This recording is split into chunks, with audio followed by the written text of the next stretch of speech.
India reads. My name is Pradeep, and we are reading The Accidental Prime Minister. Now, I know that the lighting is far too dramatic behind. It is 5 in the evening now, but a bright sunny day. But I guess all of you come to listen to me and not to look at me. So I'm going to continue sitting here and reading the book. We are on chapter 7, chapter 7 of The Accidental Prime Minister, which is going to start now.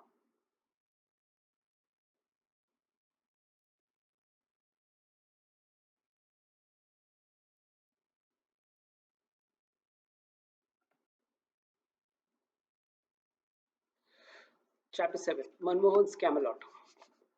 Public office offers the opportunity to be educated at public expense. Manmohan Singh. At a meeting of business leaders from India and Southeast Asia in Kuala Lumpur in 2005, the Secretary General of the ASEAN, Ong Keng Yong, introduced Dr. Singh as the world's most qualified head of government. A standing ovation followed. Dr. Singh's academic and professional credentials had by now become legendary. Intellectuals across the world wanted to meet him, at the India Science Congress in Ahmedabad in December 2004 and at subsequent congresses every year. Nobel Prize winners wanted to be photographed with him. Visiting scholars from around the world sought appointments with him. It is the practice in the PMO that the Joint Secretary concerned is required to be present when the PM has official visitors. But when the visitor was neither official nor personal, I would get summoned instead. Thus, I was fortunate enough to be present when an Eric Hobsbawm or a Norman Boulong or a Roderick McHarker or a George Siros came calling. Sorry, don't know any one of them. It was not just his academic credentials or his continuing interest in engaging academics that attracted so many thinking people to Dr. Singh. It was also the fact that many around the world had come to see him, as indeed many at home did, a thinking man's political leader. The world had many such leaders in the post colonial era. Jawaharlal Nehru himself was one such. Even small countries in obscure parts of the world had produced leaders who were seen by their people as teachers and thinkers. That era seemed to have ended as more practical, tactical, and manipulative politicians came to the fore.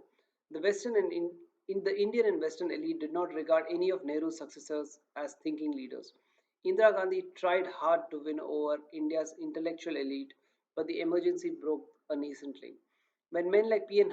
Huxar and P.N. Dhar were hounded out of her inner circle, India's intellectuals deserted her. Rajiv Gandhi was never taken seriously by this elite. Narasimha Rao may have been a scholar in his own right, but he was an outsider to India's metropolitan elite. In Andhra Pradesh, among the Telugu speaking elite, he was known as a Ashtavadini, a literary master. But Delhi's elite tended to conflate his intellectual achievements with the fact that he was fluent in many languages. Vajpayee too was a highly regarded poet. Indeed, Rao and Vajpayee enjoyed the company of intellectuals and could count many professors among their friends. But in the snobbish world of metropolitan elite, an Oxbridge type like Dr. Singh was regarded as a class apart from these homegrown political intellectuals. Whatever the ups and downs of the daily drill of being PM, Dr. Singh enjoyed these intellectual engagements. Every now and then he would summon and ask me, who are the wise men I can consult on some issue or the other that he was grappling with? Apart from the distinguished leaders who sought appointments with the PM and the specialists who were invited to meet him, he had he also had a set of friends from the world of academia and policy making who would meet every now and then. This was a long list including Amartya Sen, Jagdish Bhagwati, Padma Desai, I.G. Patel, Meghna Desai, H.M. Setna, M.S. Swaminathan, K. Subramaniam, and V.S. Arunachalam. Hoping to secure your support for a second green revolution in India, a favorite theme of his, Dr. Singh met Norman Borlaug, the father of green revolution, and talked about agricultural research and ways in which India could boost farm productivity once again. Given his academic bent, he took a keen interest in the academic achievements across disciplines. When mathematician S.R. Srinivasavardhan was awarded the Abel Prize, the Nobel equivalent in mathematics, Dr. Singh shot off a letter of congratulations. Dr. Vardhan was reportedly surprised, for he had never before had a letter from a head of government. Dr. Singh also inducted several experts into various government bodies like the Prime Minister's Economic Advisory Council, the Science Advisory Council to the PM, and the advisory groups on a range of issues dealing with domestic and foreign policy. Some of the prominent names were C. Rangarajan, V.S. Vyas, Suresh Tendulkar, A. Vaidyanathan, Pale Ramarao, C.N.R. Rao, P.K. Pachori, Rodham Narasimha, V.S. Anand, Andre Bethel, P.M. Bhargava, and Deepak Nair.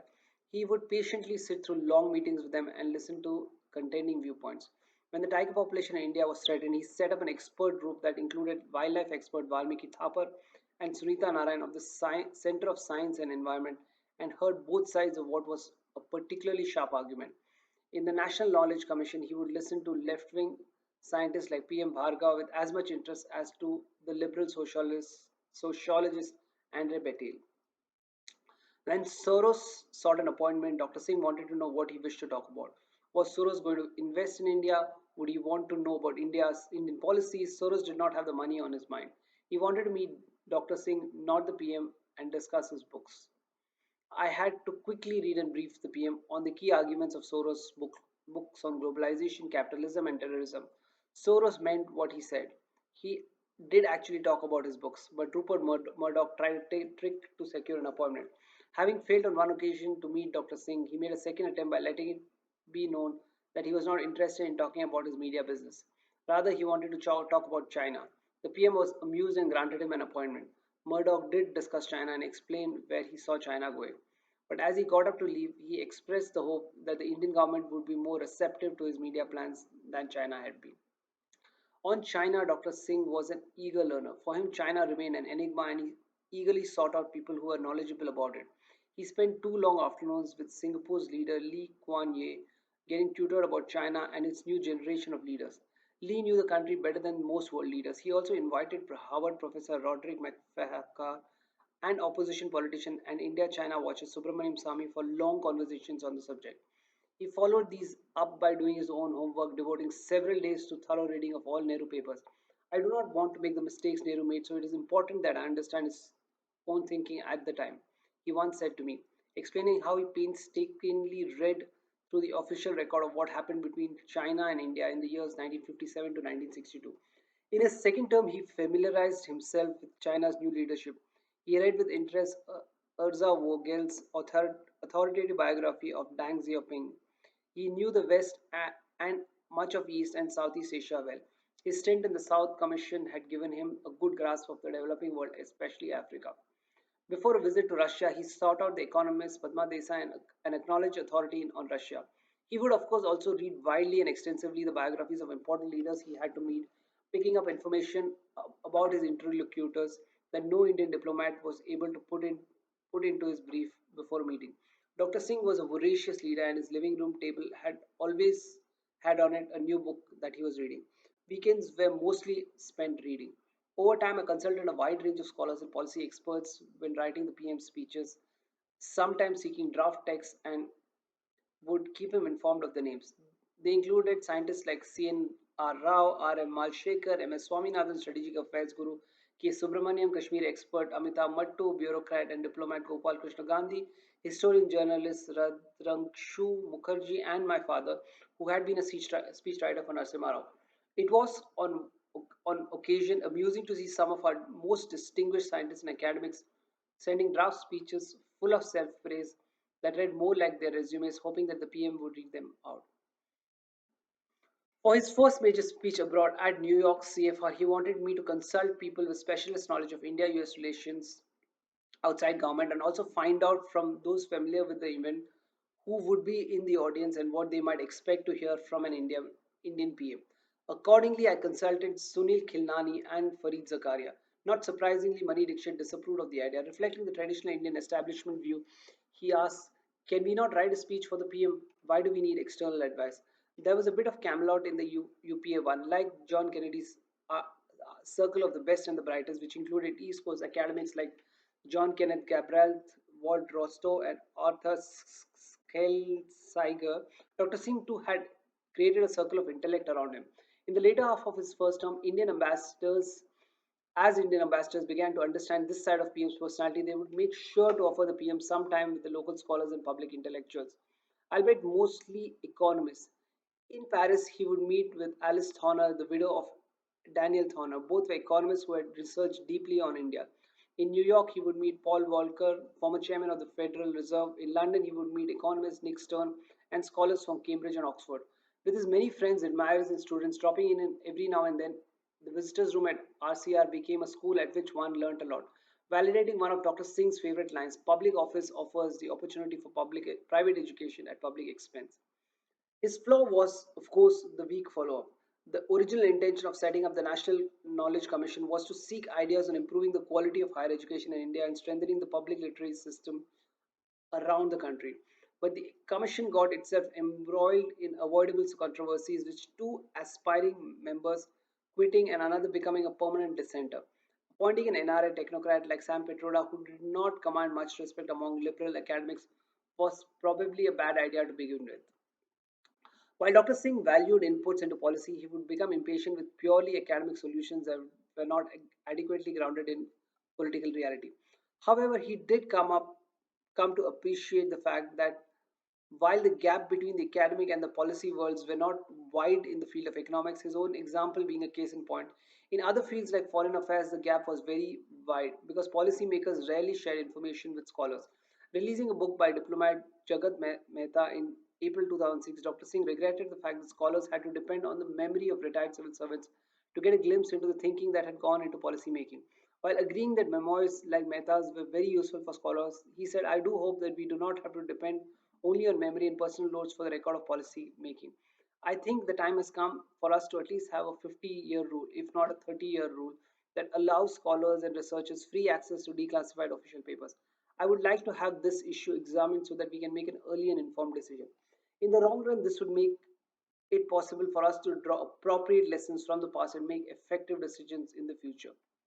The next day, I took a printout of the PM's speech and put up a note for his approval saying that he might wish to instruct the principal secretary to follow up on this statement and take the necessary steps to have this new policy announced.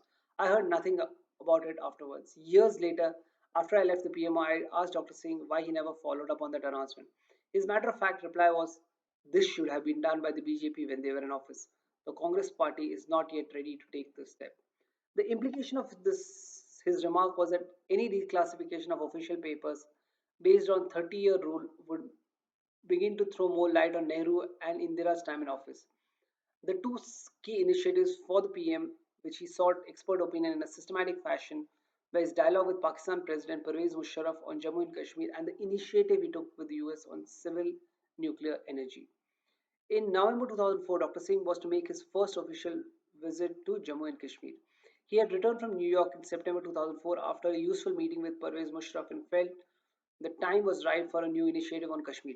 Addressing the students and the faculty of the Kashmir Institute of Medical Sciences, he spoke of his vision for a new Kashmir and said that the time has come to put forth a new blueprint, a fresh vision for Kashmir and for the Kashmiri people, free from the fear of war, want, and exploitation. Those following the Kashmir issue understood the significance of both the phrase Naya Kashmir and, even more importantly, the term New Blueprint, a reference to the Manmohan Musharraf formula that I will discuss in the next chapter. The speech was drafted by Mani Dixit and Amitabh Mattu, the then Chancellor of Jammu University and a Kashmiri Pandit. A few weeks later, Mani died, and in the transition from Mani to Narayan, the momentum on the Kashmir initiative was lost. It picked up again when Musharraf visited India in April 2005. The opening up of the Srinagar Muzaffarabad bus service was a major confidence building exercise that unfolded the PM's vision of a Naya Kashmir. A key idea was free travel across the so-called line of control. But despite this initiative, Dr. Singh was not able to make a breakthrough with the Hurriyat and the separatists in Kashmir. He needed an instrument through which he could open an internal dialogue, just as he had then opened a dialogue with Musharraf. I was not aware of what view Narayan was taking of Dr. Singh's ideas about a Naya Kashmir and a new blueprint until I was summoned by the PM sometime in August 2005 and asked who I thought were the wise men he should consult on Kashmir. I was then preparing for his third meeting with Musharraf in September 2005. I recall the fact that when I was the editor of Financial Times, I had once met Dr. Singh at the home of journalist Prem Shankar Jha in Delhi's golf links, where Prem and my former colleague from the Economic Times, David Devdas, had together brought some Hurriyat leaders for a conversation over very high quality Kashmiri Wazwan. So I first suggested Prem's name and then went on to add names of all those who I knew had some knowledge or interest in the subject. The list included Strategic Affairs Guru K. Subramaniam, former Home Secretary and the Government Special Representative on J&K, N. Vora, journalist B.G. Varghese, Manoj Joshi, who had published a book on Kashmir, and Bharat Bhushan, Kashmiri economist Hasib Drabu, who was then advisor to the Chief Minister of J&K, and Amitabh Mattu. Dr. Singh asked me to arrange a meeting with all of them. It was decided that they would be they would all be invited for a pre-lunch meeting on Saturday morning, and the conversation would carry over on lunch. Narayan was miffed at the idea. What does he want all these seminar walas here? He asked. What can they tell him that we already don't know? I said there was no harm in the PM hearing opinions from outside the government. He reads their columns anyway, replied an exasperated and irritated Narayan. Later, he sat glumly through the meeting. As he left, he asked me if I had heard one new idea. Not being a subject expert, I was not sure how much of what was being said that morning was new.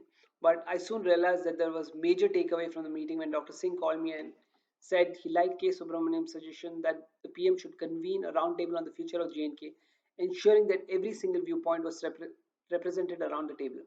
This is what the British did, he added for effect. Narayanan was uncomfortable with the term roundtable conference for precisely that reason.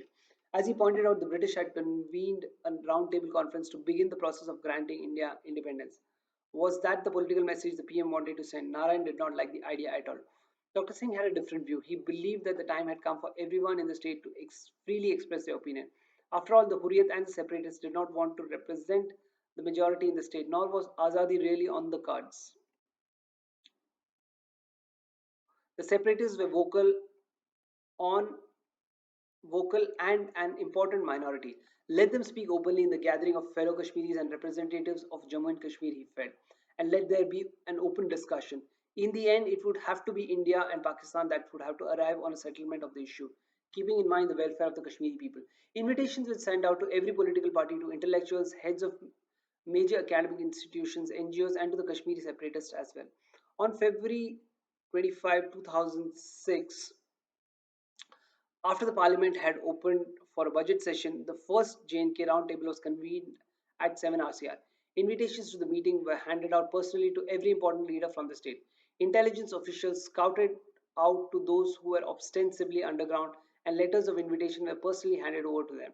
No one could claim he or she was not invited. The roundtable was a greater success in as much as it was the first dialogue process of its kind and allowed a wide cross section of opinion to be freely expressed. The Hurriyat boycotted the meeting, but they seemed impressed by the PM's sincerity. But soon after, they agreed to meet him for a direct dialogue. He opened the day long roundtable saying, a roundtable is a dialogue. No one preaches and no one just listens. This is a dialogue of equals who promise to work together. Today's meeting is a significant event. It will, however, achieve historical importance if we are able to unleash a process by which we can arrive at a workable blueprint that can help create a new chapter in Kashmir's history. Not compromising on one's ideals, but in a spirit of mutual tolerance, understanding, and accommodation. This entire process is a good example of how Dr. Singh used outsiders of repute like K. Subramaniam, Prem Jha, Amitabh Mattu, Hasib Drabu, and others to break the mold and seek an out of the box solution to a problem to which the government system was unable to find a solution. In seeking to push the idea of a civil nuclear energy arrangement agreement with the United States that would liberate India from trade denial regimes and strategic technologies, Dr. Singh invested more time and effort into engaging the minds of India's top strategic affairs, nuclear policy, and international relations experts. Over 3 years, from mid 2005 to mid 2008, 7RCR played host to a large number of analysts and experts with differing views whose opinions shaped Dr. Singh's own thinking and the Indian official policy. Many retired nuclear scientists came out of the woodwork wanting to be consultant and to be a part of the historic process.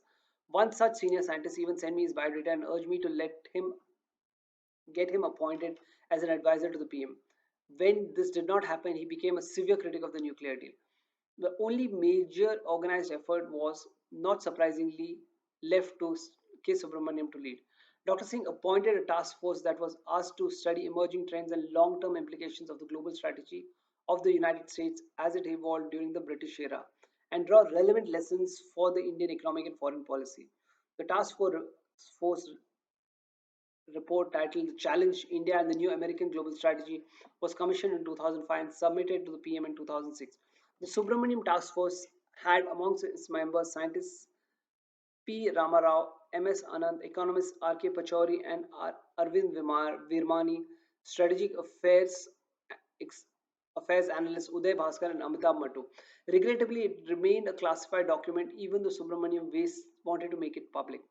Social policy, however, was one area in which the voice of the activists overpowered the voice of the specialists. There were a few experts like development economists Jean Drege and Mihir Shah, the former a member of the NAC in UPA 1 and the later a member of the Planning Commission in UPA 2, who combined activism with serious research. However, most others involved in making social policy, including most members of the NAC, were more activists than experts and far removed from being administrators. Dr. Singh tried to infuse rigor into the process of social security policy making and sometimes found his efforts misinterpreted. For example, Dr. Singh was never opposed to the Rural Employment Guarantee Program that sought rigorous analysis of the options available to see how the government could maximize benefits while minimizing the expenditure. This was construed by activists as an opposition to scheme itself. His insistence on securing an analytical underpinning for the government's policy initiatives sometimes made Dr. Singh a frustrated head of government because everything that a government does in a democracy cannot be justified by the principles of rigor and consistency. While on the one hand, activists disparaged him for not being populist enough. On the other, many of Dr. Singh's more academically oriented friends found fault with him for the intellectual compromises he had to make as a politician. This prompted the jibe that Dr. Singh was in fact a first-rate politician but a second-rate economist.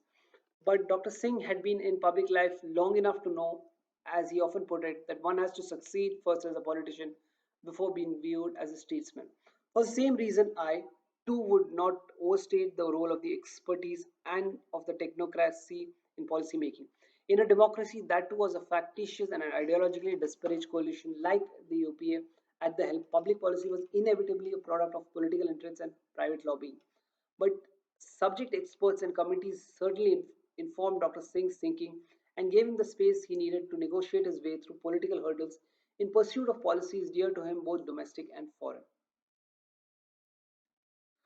With that, we come to the end of chapter 7. What do we have to unpack here? This primarily uh, deals with his way of working, how he would form various committees. He would surround himself with the wisest of men in all the fields. The chapter talks about his thirst for knowledge across various subjects, his interest in academia, and his interest in keeping in touch with great academicians. Um, any scholar or academician across the world who was worth his salt always wanted to meet Dr. Singh because he was seen as the thinking man's leader, and people across the world started seeking appointments from him. Some would be frank about it, saying that I just want to discuss my book, and some would try to uh, quote it as though I'm going to have a discussion and pushing their policies like Murdoch. But this was a very good experience for Sanjaya, who also got to interact or who was able to take part in some of these discussions, or rather be the fly on the wall in some of these discussions. As Dr. Singh uh, put